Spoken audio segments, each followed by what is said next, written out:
Баршаңызға сәлем. Бүгін сіздерге логикалық басқартырғыш жасап көрсетемін. Ол үшін бізге картон қағазы керек. Оны 25-25 етіп шаршы етіп қиып алдым. Оның міне екі тұсында біз пайдаланамыз. Оған көлденең және тігінен таңбалар мен фигураларды орналастырдым. Ал ортасына қойылатын шаршылар 4,5 сантиметрлік.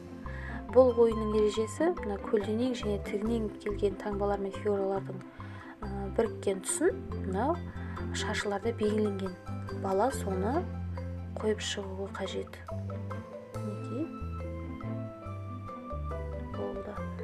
Ал енді екінші жағында кішкене өзгеше. Бұл басқартырғыш кіші сынып оқушыларына арналған.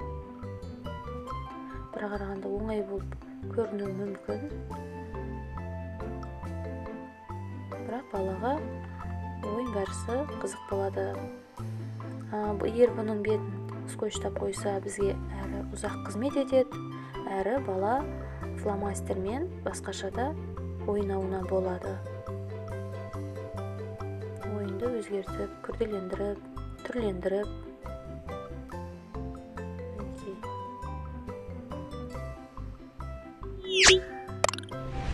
Біздің каналға тіркеліп, лайк басып, пікір қалдыруды ұмытпаңыздар. Бізбен бірге болып тамашалағандарыңыз үшін көптен көп рахмет.